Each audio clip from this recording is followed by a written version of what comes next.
From its birth in 1964, and as Manx Radio got into its stride, there was the opportunity to record many people whose memories went back decades, and who, if they hadn't been recorded then, would no longer be available to chat about their experiences. Take Fred Moore, Peter Nicholls and Bobby Goldsmith, members of the local Defence Volunteers in the Second World War, known affectionately as Dad's Army. When we started, the only thing we had was brush handles to do the drill. The drill. Yeah. And if we were attacked, what were you going to do with these broom handles? Oh well, by this time we did have rifles, Right. but they weren't the 303s. Yeah. They were 300s, American. Yeah. But later on, we had Sten guns. I had a Sten gun anyway, and I think a number of the others had too. Right. But Peter, this sounds a bit like the real Dad's Army on TV, doesn't it? Well, yes, I've always considered that it was well, to me it was more comical than Dad's Army because it was unconscious humour, came natural. But I was only in it a relatively short time compared to these gentlemen. I joined in 1941 when I was 16.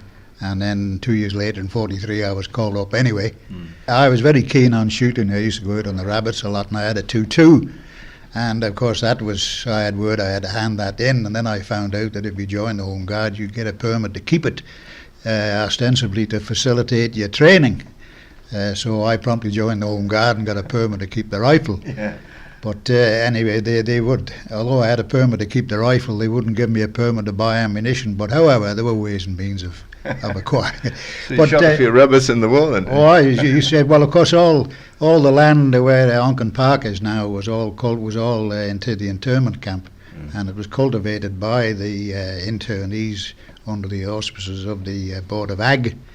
The late Wilfred Halsell was the head man, and Willie Kane, one of the Camlock Kanes, was in charge of the workers, and all the land behind where I lived was in cultivation, and Willie used to see I was all right for a few shells.